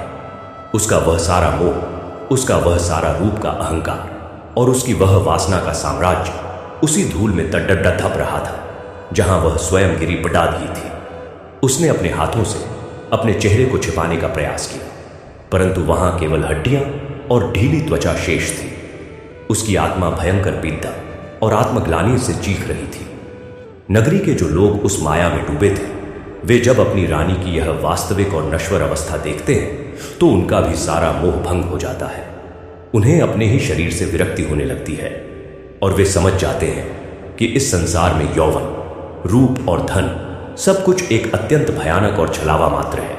सत्य केवल वह है जो उस बालक के होठों पर गूंज रहा है। रूपमती फूट फूट कर रोती हुई अपने उस जर्जर और वृद्ध शरीर को घसीटती हुई नन्हे प्रयाग के चरणों में आ गिरी। उसने अपने आंसुओं से प्रयाग के उन धूल भरे पैरों को धोते हुए रुंधे और कांपते हुए कंठ से विलाप किया, त्राहिमाम प्रयाग, मुझे इस भयंकर नरक से निकाल लो। मेरा यह रूप का अहंकार, मेरी यह माया आज टूट गई। तुमने मुझे मेरे वास्तविक स्वरूप का दर्शन करा दिया। मैं इस मांस और रक्त के पिंजरे को ही ईश्वर मान बैठी थी। मैं भूल गई थी कि काल के एक प्रहार से यह सब भस्म हो जाएगा। मुझे क्षमा कर दो मेरे बच्चे, मुझे भी अपनी इस शिव भक्ति का अमृत चखा दो, क्योंकि अब मुझे इस नश्वर शरीर से घृणा हो रही है। मुझे बचा लो। हर हर महादेव, हर हर महादेव। नन्हे प्रयाग के हृदय में उस रूपमती के प्रति कोई क्रोध नहीं था। उसने अत्यंत वात्सल्य से उस वृद्धा को अपने छोटे छोटे हाथों से उठाया। प्रयाग ने अपनी फटी हुई धोती से उसके आंसुओं को पोंछते हुए कहा, हे माता, सौंदर्य शरीर का नहीं अपितु आत्मा का होता है। शरीर तो मिट्टी है, इसे एक दिन मिट्टी में ही मिलना है, परंतु जो आत्मा शिव के नाम से जुद्ध जाती है वह अजर और अमर हो जाती है। अब इस नश्वर रूप का विलाप छोड़ दिए और अपने हृदय में उस अविनाशी और परम सुंदर शिव शंभु का ध्यान कीजिए। शिव के नाम से ही यह कुरूपता उस परम ज्योति में बदल जाएगी। रूपमती का जीवन उसी क्षण पूर्णतः परिवर्तित हो गया। उसने अपनी वह मोह नगरी छोड़ दी। उसने अपने सारे बहुमूल्य वस्त्र और आभूषण उन दरिद्रों में बांट दिए और स्वयं श्वेत वस्त्र धारण कर भस्म लपेटकर एक सच्ची वैरागिन बन गई। वह अब दिन रात केवल एयूएम नमः शिवाय का जाप करती और जो भी राहगीर उस मार्ग से गुजरता उसे मोह और माया की क्षण भंगुरता का ज्ञान देती। वह मोह नगरी अब एक अत्यंत जागृत और पवित्र वैराग्य नगरी में परिवर्तित हो चुकी थी, जहां हर श्वास में केवल शिव का नाम गूंजता था। और नन्हे प्रयाग की वह अलौकिक यात्रा, उसके हाथों में थमा वह शिव का डमरू, अब एक नए और अत्यंत भयंकर अंधकार को मिटाने के लिए अपने अगले अनंत मार्ग पर निरंतर अबाध गति से आगे बढ़ता जा रहा था। प्रयाग के पग अब उस दिशा की ओर मुद्द रहे थे जहां मनुष्य के भीतर का सबसे आदिम, सबसे क्रूर और सबसे विनाशकारी शत्रु निवास करता है, क्रोध। यह मार्ग आर्यावर्त के उस अत्यंत भयानक और ज्वालामुखी से घिरे पर्वत की ओर जाता था जिसे क्रोध पर्वत कहा जाता था। इस पर्वत की चट्टानें सदा भट्टी की भांति धधकती रहती थीं और वहां की वायु में राख और धुएं का गुबार छाया रहता था। इस पर्वत पर ज्वालासुर नामक एक अत्यंत भयंकर, क्रोधी और रक्त पिपासु दैत्य निवास करता था। ज्वालासुर का क्रोध इतना प्रचंड और अकारण था कि यदि कोई पक्षी भी उसके पर्वत के ऊपर से उद्दीह जाता तो वह अपनी क्रोधाग्नि से उसे वहीं भस्म कर देता। वह अपने क्रोध के मद में यह मान बैठा था कि उसका यह भयंकर क्रोध ही इस ब्रह्मांड की सबसे बड़ी शक्ति है और भय ही सबसे बड़ा सम्मान है। उसने उस पर्वत के आसपास के 100 योजन तक फैले हुए ग्रामों और नगरों को अपनी क्रोधाग्नि से जलाकर भस्म कर दिया था। वहां केवल राख, कंकाल और हाहाकार शेष था। लोग उसके क्रोध से इतने भयभीत थे कि वे अपने बच्चों को रोने तक नहीं देते थे ताकि ज्वालासुर के कानों में कोई ध्वनि न पुटिया थे। जब नन्हा प्रयाग अपनी उसी शांत गति से नंगे पैर और डमरू लिए उस धधकते हुए क्रोध पर्वत की तलहटी में प्रविष्ट हुआ तो वहां की धरती तवे के समान जल रही थी। प्रयाग के कोमल पैरों की त्वचा झुलसने लगी, परंतु उसके होठों पर तो वही अमृतमयी और शीतल गूंज थी। एयूएम नमः शिवाय, एयूएम नमः शिवाय। प्रयाग के नाम जाप की वह अत्यंत शीतल और शांत ध्वनि जैसे ही उस पर्वत की क्रोधित वायु में घुली, पर्वत के भीतर धधकता हुआ लावा जैसे कुछ क्षण के लिए शांत होने लगा। यह अप्रत्याशित शांति ज्वालासुर के लिए असहनीय थी। उसका क्रोध भद्दक उठा। अपनी नींद में विघ्न पटिदहाने का और किसी की इस भयंकर पर्वत पर पैर रखने की धृष्टता देखकर ज्वालासुर एक अत्यंत विकराल और प्रलयंकारी गर्जना करते हुए अपनी गुफा से बाहर निकला। उसका शरीर जलते हुए अंगारों के समान लाल था। उसकी आंखों से लपटें निकल रही थीं और उसकी श्वासों से विषैला धुआं उठ रहा था। जब ज्वालासुर ने नीचे देखा कि एक अत्यंत दुर्बल 8 वर्ष का निर्धन बालक आंखें बंद किए उसकी मृत्यु भूमि पर खड्डदहा है और अपने डमरू की धुन में मग्न है, तो उसका क्रोध अपनी सारी सीमाएं लांघ गए। अरे ओ तुच्छ और मतिभ्रष्ट बालक! ज्वालासुर ने ऐसी भयानक गर्जना की जिससे पर्वत की कई चट्टानें टूटकर नीचे गिरने लगीं। तेरा यह दुस्साहस कि तू मेरे इस क्रोध पर्वत पर अपनी इन मृत्यु तुल्य ध्वनियों से मेरा ध्यान भंग कर रहा है। क्या तुझे मेरे क्रोध की भयंकर ज्वाला का भान नहीं? मैं तुझे इसी क्षण अपनी एक फूंक से राख के ढेर में बदल दूंगा और तेरी इन हड्डियों को चबा जाऊंगा। ज्वालासुर ने अपने हाथों में जलती हुई अग्नि का एक अत्यंत विशाल गोला उत्पन्न किया और उसे पूरी शक्ति के साथ नन्हे प्रयाग की ओर फेंक दिया। वह अग्नि का गोला प्रलयंकारी वेग से आसमान को चीरता हुआ प्रयाग को भस्म करने के लिए आ रहा था, परंतु प्रयाग अपने स्थान पर एक अडिग और शांत हिमालय की भांति खटितधा रहा। उसने अपनी आंखें नहीं खोली। उसने तनिक भी भय या व्याकुलता प्रदर्शित नहीं की। उसके भीतर तो वह परम शांति का सागर हिलोरे ले रहा था जो साक्षात नीलकंठ महादेव के हृदय में वास करता है। प्रयाग ने अत्यंत प्रेम और करुणा के साथ अपने डमरू पर एक कोमल प्रहार किया। डम! उस एक छोटी सी ध्वनि से अंतरिक्ष में एक अत्यंत पारलौकिक और शीतल ऊर्जा की तरंग उत्पन्न हुई। जैसे ही ज्वालासुर का वह भयंकर अग्नि का गोला प्रयाग के शरीर के समीप पहुंचा, वह साक्षात शिव की उस परम शीतल करुणा और उस नाम जाप के कवच से टकराकर एक अत्यंत ठंडी और सुगंधित जल की बौछार में परिवर्तित हो गया। वह अग्नि जो पत्थर को पिघला सकती थी, वह प्रयाग के चरणों में ओस की बूंदों के समान गिरकर शांत हो गए। ज्वालासुर की आंखें फटी की फटी रह गई। उसका भयंकर क्रोध एक क्षण के लिए विस्मय में बदल गया। उसने आज तक किसी अस्त्र या किसी देवता को अपने इस अग्नि प्रहार को रोकते हुए नहीं देखा था, और यह एक दरिद्र बालक उसके प्रहार को जल में बदल रहा था। क्रोध से पागल होकर ज्वालासुर साक्षात एक भयंकर ज्वालामुखी के रूप में परिवर्तित हो गया। वह धरती को चीरता हुआ अपने मुख से भयंकर लावा उगलता हुआ अत्यंत तीव्र गति से प्रयाग की ओर दौड़ता। तू बच नहीं सकता मायावी, मैं तुझे अपने हाथों से कुचल दूंगा। प्रयाग ने अपनी आंखें खोली। उसने ज्वालासुर के उस भयंकर और क्रोधित रूप को देखा, परंतु प्रयाग की आंखों में कोई क्रोध या घृणा का प्रतिशोध नहीं था। प्रयाग के नेत्रों में तो एक ऐसी रुला देने वाली दया थी मानो वह किसी अत्यंत ज्वर से पीड़ित रोगी को देख रहा हो। प्रयाग ने अत्यंत गंभीर, शांत और ब्रह्मांड को कंपा देने वाले स्वर में कहा, हे ज्वालासुर, तुम जिसे अपनी शक्ति मान रहे हो वह तुम्हारा सबसे बड़ा रोग है। तुम्हारा यह क्रोध किसी और को नहीं अपितु तुम्हारे ही भीतर की आत्मा को जलाकर राख कर रहा है। अग्नि विनाश कर सकती है, परंतु सृजन और शांति केवल उस परम जल में है जो शिव के नाम से प्रवाहित होता है।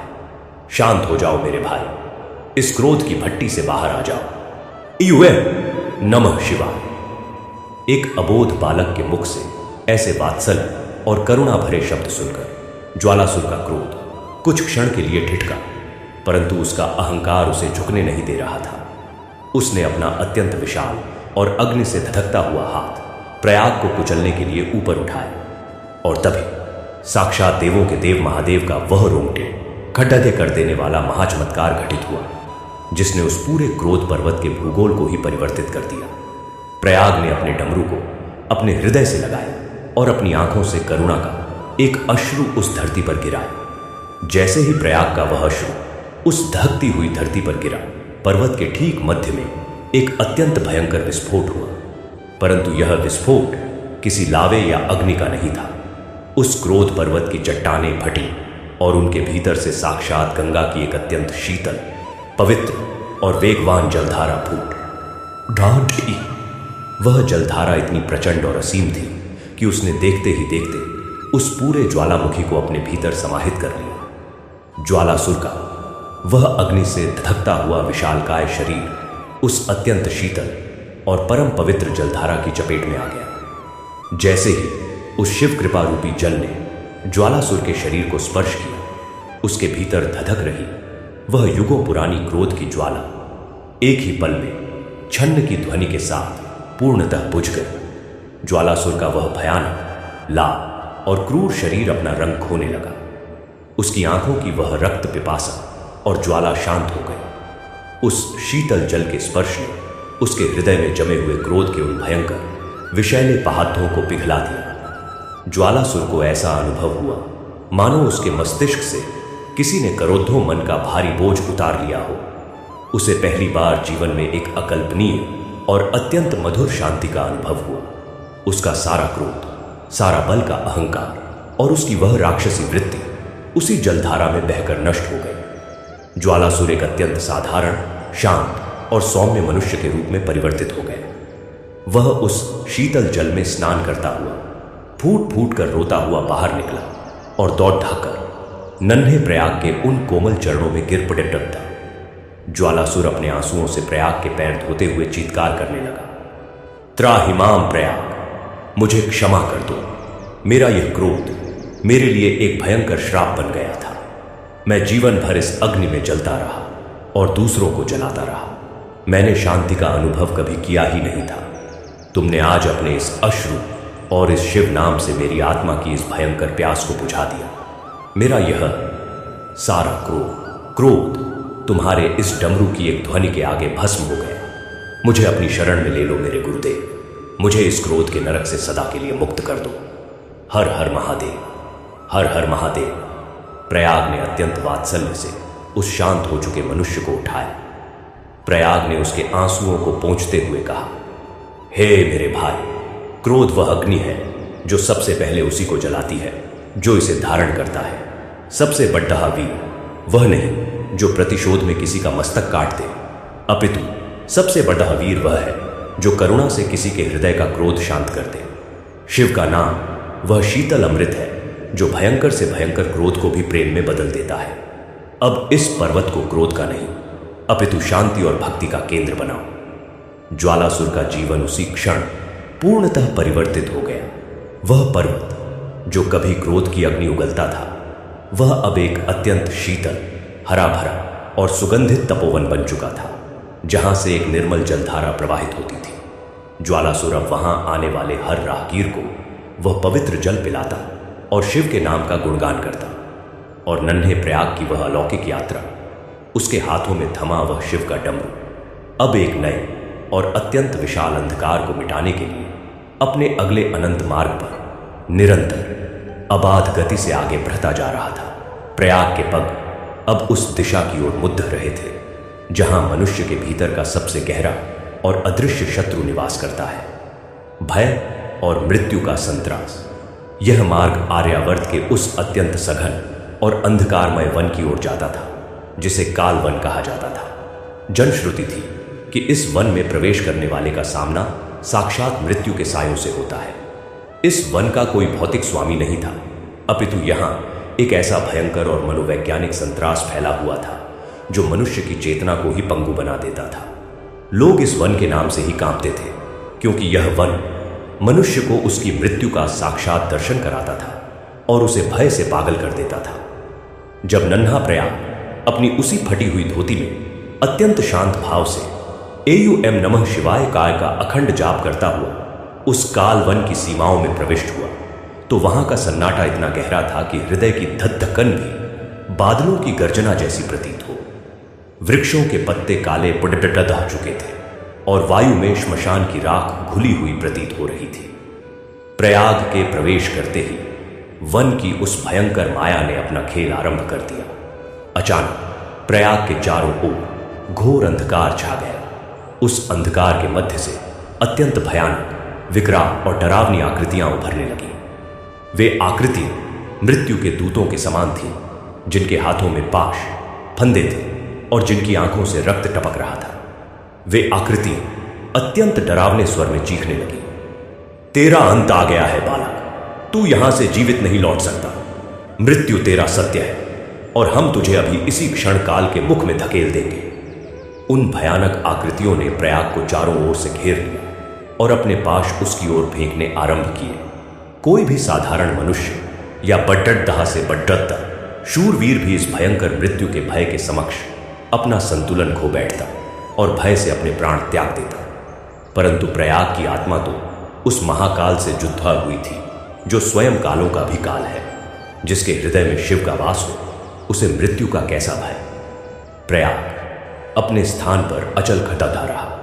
उसने अपनी आंखें नहीं खोली और न ही उसके नाम जाप की लय तनिक भी खंडित हुई। उसके मुख पर एक अत्यंत अलौकिक, कोमल और ब्रह्मांड को भेद देने वाली मुस्कान उभर आई। प्रयाग ने अत्यंत मधुर और निर्भय स्वर में कहा, हे मृत्यु की छाया, तुम मुझे मृत्यु का भय दिखा रही हो। जिस शरीर को तुम नष्ट करना चाहती हो वह तो पहले से ही इस मिट्टी की संपत्ति है, परंतु मेरी जो आत्मा है वह साक्षात मेरे नीलकंठ की है। मृत्यु तो केवल एक वस्त्र बदलना है। तुम मेरे शरीर को समाप्त कर सकती हो, परंतु मेरे होठों पर गूंज रहे इस एवं नमः शिवाय को तुम कैसे मारोगी। मेरा सत्य मृत्यु नहीं, मेरा सत्य तो शिव है। जय शिव शंभु। प्रयाग ने अपने दोनों हाथों से उस अलौकिक डमरू को उठाया और उस पर अपनी उंगलियों का एक अत्यंत तीव्र और प्रलयंकारी प्रहार किया। डम डम डम। वह ध्वनि कोई साधारण ध्वनि नहीं थी। वह ध्वनि साक्षात महाकाल के उस अजेय डमरू का नाद था, जो मृत्यु के हर भय और हर आवरण को चीरने की क्षमता रखता है। उस डमरू की ध्वनि जैसे ही उस कालवन के अंधकार में गूंजी, एक भयंकर विस्फोट हुआ। वह सारा भयंकर अंधकार, वे सारी डरावनी और विकराल आकृतियां जो मृत्यु का भय उत्पन्न कर रही थी, वे कांच के टुकड़े हों की भांति टूटकर भयंकर नाद के साथ बिखर गई। वन का वह सारा संत्रास उस डमरू के नाद में विलीन हो गया। मृत्यु का वह भयंकर भ्रम जो मनुष्य को जीवन भर डराता है, वह उस निस्वार्थ भक्ति और निर्भय नाम जाप के प्रकाश के आगे तिनके की भांति उद्दत दिख गया। वन के भीतर अचानक सूर्य का अत्यंत प्रखर और दिव्य प्रकाश छा गया। वृक्षों के काले पत्ते हरे हो गए और वहां की वायु में एक अत्यंत अलौकिक सुगंध फैल गई। वह कालवन अब एक अत्यंत शांत और जागृत तपोवन में परिवर्तित हो चुका था। यह दृश्य देखकर यह सिद्ध हो गया कि मृत्यु का भय केवल तब तक है जब तक मनुष्य अपने शरीर को ही अपना सत्य मानता है। जब मनुष्य पूर्णतः शिव के नाम और उनकी शरणागति में चला जाता है, तो मृत्यु स्वयं उसके चरणों में नतमस्तक हो जाती है। और नन्हे प्रयाग की वह अलौकिक यात्रा, उसके हाथों में थमा वह शिव का डमरू, अब एक नए और अत्यंत विशाल अंधकार को मिटाने के लिए अपने अगले अनंत मार्ग पर निरंतर अबाध गति से आगे बढ़ता जा रहा था। प्रयाग का वह भौतिक शरीर, जो अन्न और जल के बिना अत्यंत क्षीण हो चुका था, अब आत्मा के उस परम प्रकाश में एकाकार होने की ओर अग्रसर था। उसकी यह अखंड यात्रा, यह एयूएम नमः शिवाय का अनवरत नाद इस संपूर्ण ब्रह्मांड को शिवमय करने के लिए गूंजता ही जा रहा था, बिना थके, बिना रुके और काल की सीमाओं को पार करते हुए उस परम सत्य में विलीन होने के लिए निरंतर बहता ही जा रहा था।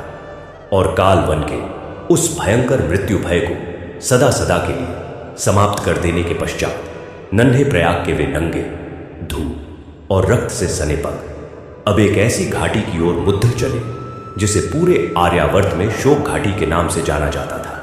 यह एक ऐसा अत्यंत विशाल और अभिशप्त क्षेत्र था जहां किसी अस्त्र शस्त्र या दानव का पहरा नहीं था, अपितु यहां मनुष्य के भीतर का सबसे भयानक और प्राणलेवा शत्रु निवास करता था, विषाद, घोर निराशा। इस घाटी में कभी सूर्य का प्रकाश पूर्ण रूप से नहीं पहुंचता था। वायु में एक अकल्पनीय भारीपन था और वृक्षों के पत्ते सदा नीचे की ओर झुके रहते थे, मानो वे भी विलाप कर रहे हों। इस शोक घाटी में रहने वाले लाखों लोगों के मनों पर तिमिर नामक एक अत्यंत सूक्ष्म, अदृश्य और मनोवैज्ञानिक राक्षस का अधिकार था। तिमिर कोई भौतिक देहधारी राक्षस नहीं था, वह तो मनुष्यों की निराशा, उनके आंसुओं, उनकी हताशा और उनके टूटे हुए विश्वास से अपनी शक्ति प्राप्त करता था। उसने घाटी के लोगों के मस्तिष्कों में यह गहरा विषकिष्ट घोल दिया था कि इस सृष्टि में कोई ईश्वर नहीं है। महादेव अत्यंत क्रूर है और उन्होंने मनुष्यों को केवल तड़िटी देह भापने और रोने के लिए जन्म दिया है। घाटी का हर मनुष्य अवसाद में डूबा रहता था। माताएं अपने बच्चों को देखकर रोती थीं कि उनका भविष्य अंधकारमय है। कृषक अपनी भूमि देखकर रोते थे और पूरे क्षेत्र में केवल एक ही ध्वनि गूंजती थी, विलाप और चीत्कार। वहां किसी ने वर्षों से कोई उत्सव नहीं देखा था, किसी के मुख पर कोई मुस्कान नहीं थी। जब नन्हा प्रयाग अपनी उसी मलिन धोती में शरीर पर भस्म लगाए और हाथों में वह साक्षात शिव का डमरू लिए उस शोक घाटी की सीमाओं में प्रविष्ट हुआ, तो उस अत्यंत भारी और निराशा से भरी वायु में एक अजीब सा अलौकिक स्पंदन हुआ। प्रयाग के मुख पर कोई उदासी नहीं थी, उसका रोम रोम एक परमानंद में डूबा हुआ था और उसके होठों से वही अमृतमयी और अजेय ध्वनि गूंज रही थी, एयूएम नमः शिवाय, एयूएम नमः शिवाय। प्रयाग के नाम जाप की वह सुमधुर, आशावान और शिव प्रेम से भरी ध्वनि जैसे ही घाटी के लोगों के कानों में पड़ी परातती, उनके मस्तिष्कों में जमा हुआ, वह वर्षों का विषाद कुछ क्षण के लिए ठिठक गया। जो लोग अपनी झोपड़ियों के बाहर बैठकर विलाप कर रहे थे, उन्होंने अपने आंसू पोंछे और उस नन्हे 8 वर्ष के बालक को आश्चर्य से देखने लगे। उन्हें समझ नहीं आ रहा था कि इतनी दरिद्रता, इतने फटे हुए वस्त्र और नंगे पैरों के होने के पश्चात भी इस बालक के मुख पर करोड़ों सूर्यों के समान यह अद्भुत मुस्कान और शांति कैसे है। तिमिर, वह अदृश्य और मनोवैज्ञानिक राक्षस, इस नाम जाप की ध्वनि से भयंकर रूप से तिलमिला उठा। उसे लगा कि यदि इस बालक की यह आशा और शिव भक्ति इस घाटी में फैल गई तो उसका विषाद का साम्राज्य एक ही क्षण में नष्ट हो जाएगा। तिमिर ने अपनी सारी नकारात्मक और अवसाद से भरी शक्तियों को एकत्रित किया और एक अत्यंत घने, काले और डरावने मेघ का रूप धारण कर प्रयाग के मार्ग में खड्डा हो गया। काले मेघ के भीतर से अत्यंत भयानक और हताशा से भरी ध्वनियां आने लगी। अरे ओ अबोध बालक, तिमिर ने अत्यंत निराशाजनक और आत्मा को तोड़ देने वाले स्वर में कहा, तू किस शिव का नाम ले रहा है? देख इस संसार को, यहां केवल पीड़ा है, भूख है, मृत्यु है और संताप है। तेरा महादेव यदि करुणावान है तो उसने इन लोगों को इतना दुहक क्यों दिया? तेरी दादी को महामारी क्यों दी? तुझे यह दरिद्रता क्यों दी? छोड़ दुह दे यह पाखंड। सत्य केवल पीधा है। तू भी बैठकर हमारे साथ विलाप कर, क्योंकि कोई भी इस दुहक के महासागर से पार नहीं पा सकता। यह एक ऐसा भयंकर मनोवैज्ञानिक प्रहार था जो बड़े योगियों के विश्वास की नींव को भी हिला देता है। जब मनुष्य को चारों ओर केवल पीढ़ा दिखाई जाती है तो उसकी श्रद्धा डगमगाने लगती है। तिमिर ने अपनी माया से प्रयाग की आंखों के सामने संसार के सारे दुहक, कटे हुए अंग, रोते हुए अनाथ बच्चे और तड़तड़पते हुए रोगी प्रकट कर दिए, ताकि प्रयाग का हृदय टूट जाए और वह अपने डमरू को फेंक दे। परंतु तिमिर यह नहीं जानता था कि जिस बालक का हृदय साक्षात उस नीलकंठ के हृदय से जुद्ध चुका हो, जो स्वयं हलाहल विष पीकर भी मुस्कुराते हैं, उस बालक को कोई लौकिक विद्या कैसे तोड़ सकती है। प्रयाग ने उन सभी दुखों के दृश्यों को अत्यंत गहरी करुणा और शांत नेत्रों से देखा। उसके मुख पर कोई निराशा नहीं आई, अपितु एक अत्यंत वात्सल्यमयी मुस्कान उभर आई। प्रयाग ने अपने दोनों हाथ जोत थे और उस काले मेघ की ओर देखते हुए अत्यंत गंभीर, मधुर और ब्रह्मांड की हर हताशा को चीर देने वाले स्वर में कहा, हे विषाद, तुम अज्ञानी हो। तुम पीधा को देख रहे हो, परंतु उस पीधा के पीछे छिपे हुए उस परम कल्याण को नहीं देख पा रहे।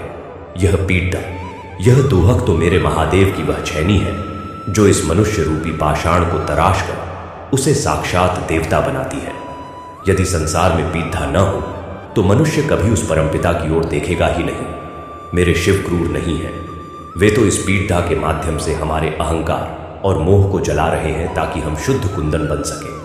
और जब हृदय में उनके नाम का वास हो जाता है तो पिद्धा भी एक परमानंद में बदल जाती है। मेरा शिव मेरा सत्य है, और जहां शिव है वहां कोई शोक नहीं टिक सकता। जय शिव शंभु। एक अबोध बालक के मुख से निकले इस परम और गूढ़ वेदांत के ज्ञान को सुनकर तिमिर का वह काला मेघ कांपने लगा। उसकी नकारात्मक ऊर्जा इस असीम सकारात्मकता और शिव प्रेम के प्रकाश को सहन नहीं कर पा रही थी। प्रयाग ने अपनी आंखें बंद की। उसने अपने उस छोटे से अलौकिक डमरू को अपने वक्षस्थल से लगाया और उस पर अपनी उंगलियों का एक अत्यंत तीव्र, आनंदमय और प्रलयंकारी प्रहार किया। डम डम डम। वह ध्वनि केवल एक वाद्य यंत्र की ध्वनि नहीं थी, वह ध्वनि साक्षात महाकाल के उस अजेय डमरू का नाद था जो सृष्टि के आरंभ में गूंजा था और जिसने अंधकार को चीरकर प्रकाश को जन्म दिया था। उस डमरू की ध्वनि जैसे ही उस शोक घाटी के वातावरण में गूंजी, एक ऐसा भयंकर और पारलौकिक मनोवैज्ञानिक विस्फोट हुआ जिसने उस पूरे क्षेत्र की वायु को ही शुद्ध कर दिया। डमरू के उस एक नाद के साथ तिमिर का वह अत्यंत विशाल और काला मेघ कांच के टुकड़ों की भांति टूटकर छिन्न भिन्न हो गया। उस मेघ के भीतर से जो विषाद और हताशा की लहरें निकल रही थीं, वे साक्षात शिव नाम के उस ब्रह्मांडीय प्रकाश में विलीन होकर नष्ट हो गए। घाटी के ऊपर छाए हुए वे काले बादल सदा सदा के लिए छंट गए और सूर्य का अत्यंत प्रखर, सुनहरी और दिव्य प्रकाश वर्षों के पश्चात उस भूमि पर आच्छादित हो गया। डमरू की वह मधुर ध्वनि सीधे वहां रहने वाले लोगों के मस्तिष्कों और हृदयों में प्रविष्ट हुई, और जो लोग वर्षों से केवल विलाप कर रहे थे, जिनके नेत्रों से आंसुओं की नदियां सूख चुकी थीं, उनके चेहरों पर अचानक एक अकल्पनीय और परम शांति छा गई। उन्हें अपने भीतर एक ऐसा आनंद अनुभव होने लगा जो किसी सांसारिक सुख से नहीं, अपितु केवल और केवल आत्मा के उस शिव से जुद्ध जाने पर प्राप्त होता है। वे सभी अपनी झोपड़ धियों से बाहर निकल आए। माताओं ने अपने बच्चों को गले से लगा लिया और उन सभी के होठों से अनायास ही पूर्ण श्रद्धा और भक्ति के साथ वही महामंत्र प्रस्फुटित होने लगा। AUM नमः शिवाय, हर हर महादेव, जय शिव शंभु। वह शोक घाटी जहां केवल मृत्यु का विलाप गूंजता था, वह आज एक अत्यंत जागृत, आनंदमयी और प्रकाशवान आनंद घाटी में परिवर्तित हो चुकी थी। वहां का हर कण अब साक्षात शिव प्रेम में स्पंदित हो रहा था। यह सिद्ध हो गया कि बढ़ती से बढ़ती निराशा, घोर से घोर अवसाद और भयंकर से भयंकर मानसिक पीड़ा भी केवल उस प्रभु के निरंतर नाम जाप के समक्ष एक आग क्षण भी नहीं टिक सकती। प्रयाग ने अपने डमरू को पुनः अपनी फटी हुई झोली में रख लिया। उसके मुख पर कोई विजय का अभिमान नहीं था। उसने उन सभी निवासियों को अत्यंत वात्सल्य से देखा और अपनी उस अनंत यात्रा पर आगे की ओर बढ़ चला। परंतु अब प्रयाग का वह भौतिक शरीर जो 8 वर्ष की आयु का था और जिसने महीनों से कोई अन्न ग्रहण नहीं किया था, केवल कुंड का जल और शिव नाम के सहारे जीवित था, वह अब अपनी अंतिम भौतिक सीमा पर पहुंच रहा था। उसकी शारीरिक शक्ति पूर्णतः क्षीण हो चुकी थी, हड्डियां बाहर झांकने लगी थी और श्वासें धीमी पड़ी जाट गई थी। परंतु उसके भीतर की वह आत्मा, वह शिव तत्व अब इतना विशाल और असीम हो चुका था कि वह इस नश्वर शरीर के पिंजरे को तोड़कर साक्षात उस अनंत परब्रह्म में विलीन होने के लिए व्याकुल था। प्रयाग के पग अब स्वतः ही उत्तर दिशा की ओर उन अत्यंत दुर्गम, शून्यता से भरे और भयंकर बर्फीले पर्वत शिखरों की ओर मुद्ध गए, जहां साक्षात महाकाल का निवास माना जाता है, कैलाश की ओर। यह कोई साधारण मार्ग नहीं था। यहां न कोई वन था, न कोई गांव और न ही कोई आश्रय। यहां केवल अनंत बर्फ थी, जमा देने वाली बर्फीली हवाएं थीं और ऐसा श्मशान जैसा सन्नाटा था जहां वायु भी अपनी गति खो देती है। प्रयाग के उन नंगे पैरों की फटी हुई त्वचा से बहने वाला रक्त अब उस श्वेत बर्फ पर गिरकर लाल पुष्पों के समान प्रतीत हो रहा था। उसका एक एक कदम उठाना ऐसा था मानो कोई बहुत भारी पर्वत खिसका रहा हो। बर्फीले तूफानों ने उस नन्हे बालक को चारों ओर से घेर लिया। हवाएं तीक्ष्ण बाणों की भांति उसके शरीर को बेध रही थीं, परंतु प्रयाग की आंखें आधी बंद थीं और उसके होठों का वह कंपन एक क्षण के लिए भी नहीं रुका था। यूएम नमः शिवाय, एयूएम नमः शिवाय। यह शरीर का वह अंतिम संघर्ष था जहां प्रकृति मनुष्य की परीक्षा लेती है, परंतु प्रयाग अब मनुष्य रहा ही नहीं था।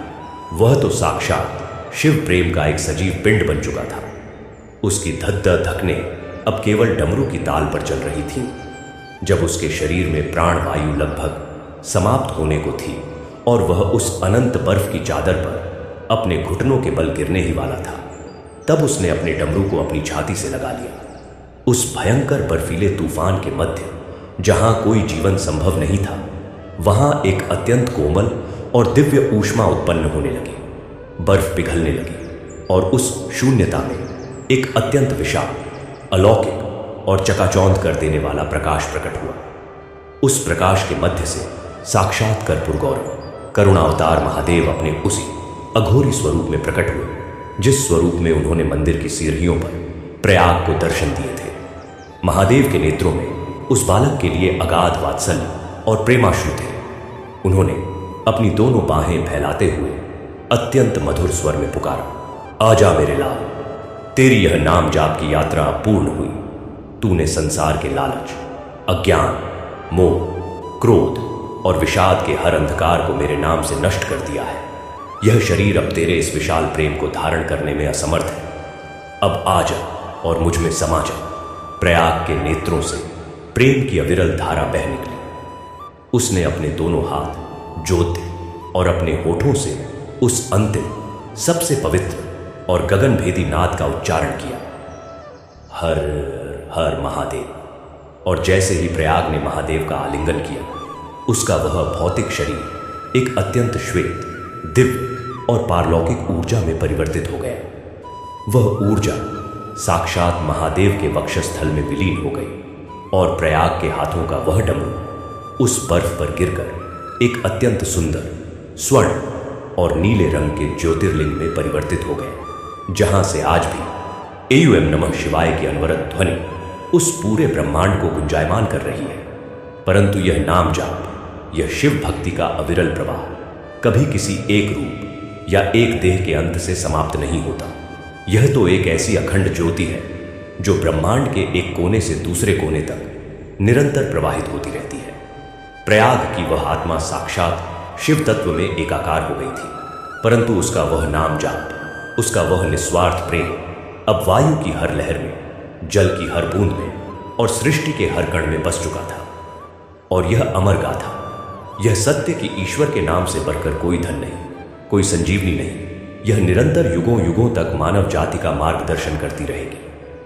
काल का पहिया अपनी गति से घूमता रहा और उस ज्योतिर्लिंग से निकलने वाली वह शिव नाम की ऊर्जा अब एक नए युग में, एक नए अंधकार को चीरने के लिए एक नए रूप में अवतरित होने की प्रतीक्षा कर रही थी। शताब्दियां बीत गई। वह शांत नगर जहां से प्रयाग ने अपनी यात्रा आरंभ की थी, वह अब एक अत्यंत विशाल और कोलाहल से भरे महानगर में परिवर्तित हो चुका था। इस नए युग में लोगों के पास भौतिक सुख सुविधाओं का असीम भंडार था, ज्ञान के ऊंचे शिखर थे, परंतु उनके हृदयों से वह शांति पूर्णतः लुप्त हो चुकी थी। इस महानगर के लोग एक अत्यंत रहस्यमय और मनोवैज्ञानिक व्याधि से ग्रसित थे, असंतुष्टि की व्याधि।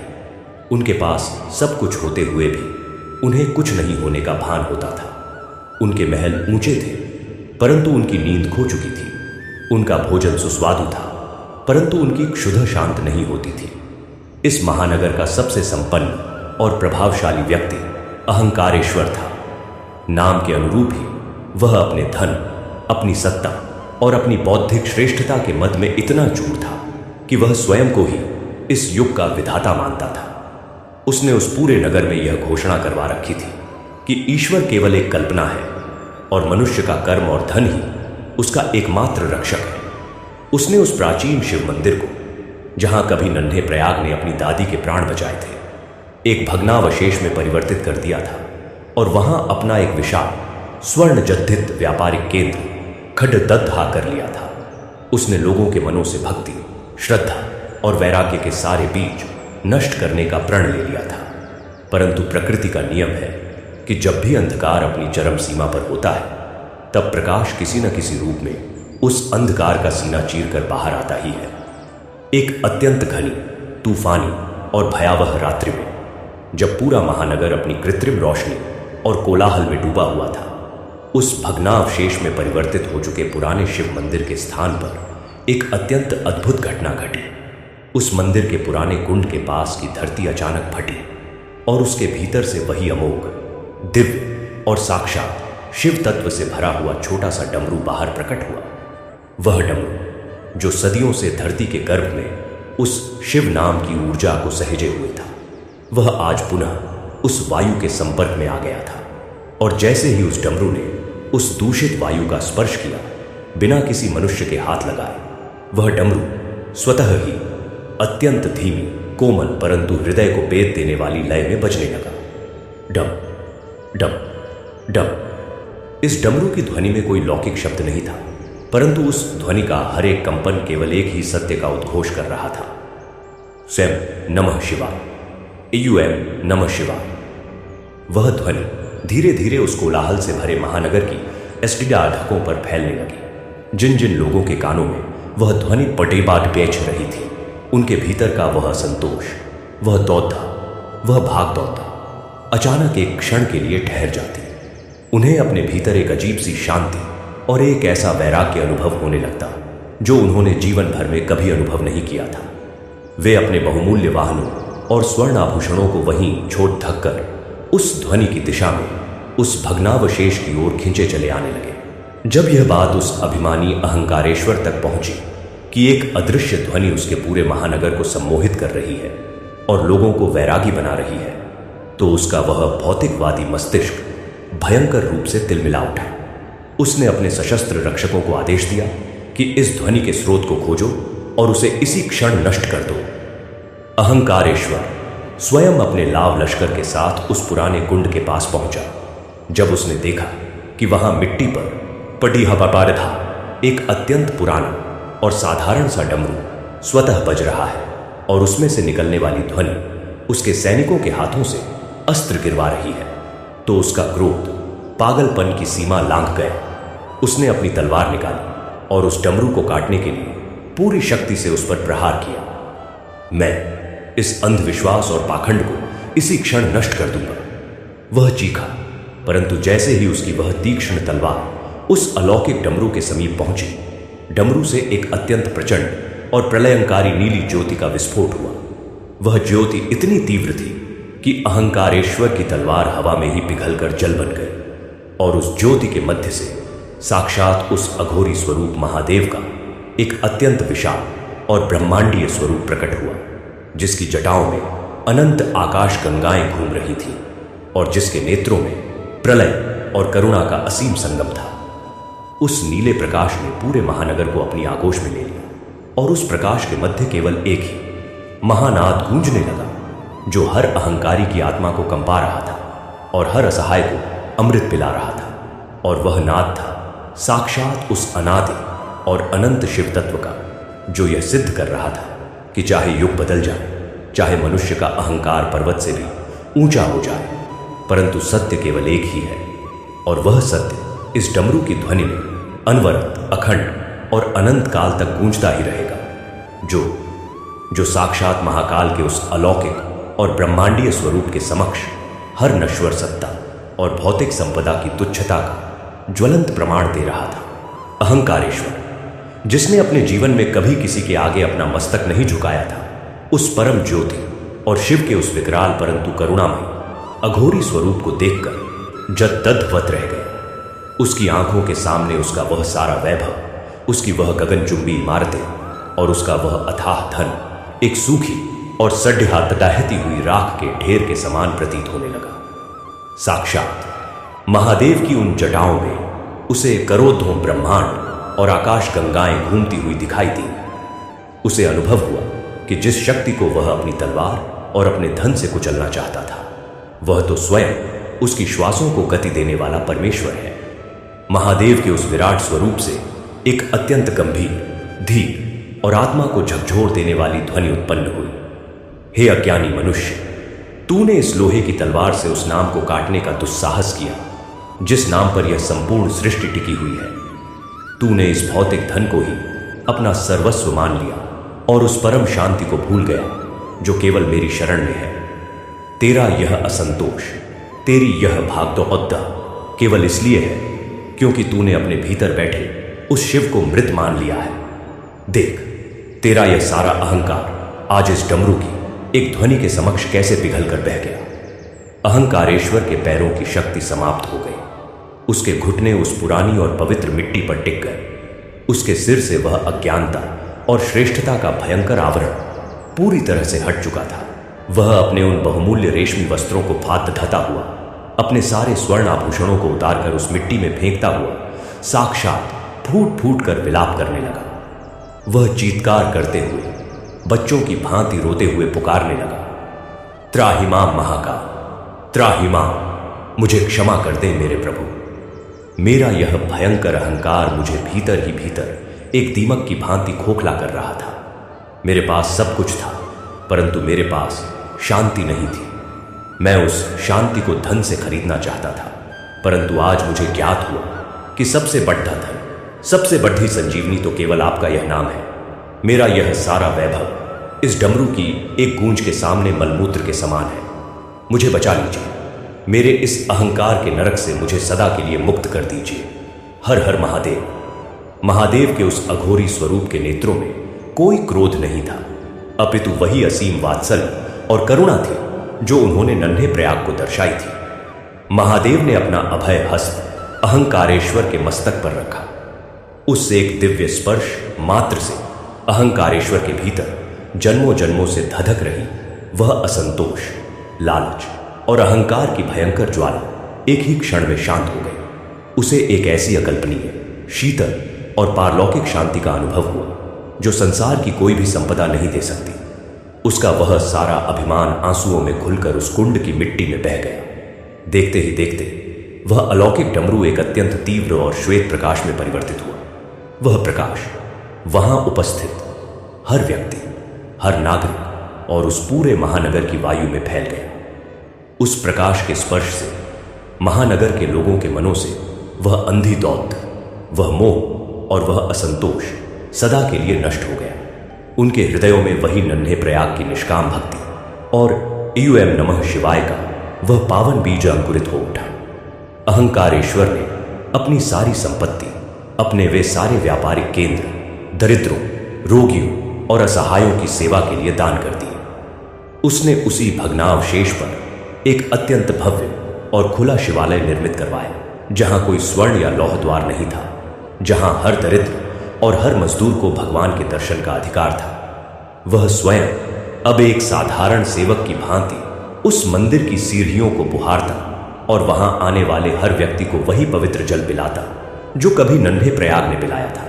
और इस प्रकार नन्हे प्रयाग की वह अगाध शिव भक्ति, उसका वह निस्वार्थ प्रेम और उसके डमरू से निकला वह एयूएम नमः शिवाय का अखंड नाद समय, काल और युगों की सीमाओं को लांघकर सदा सदा के लिए अमर हो गया। यह महागाथा इस परम सत्य को स्थापित कर गई कि जब हृदय में अगाध प्रेम हो तो एक निर्धन बालक का नाम जाप भी साक्षात ब्रह्मांड के अधिपति को श्मशान की राख छोड़ धकर प्रकट होने पर विवश कर देता है।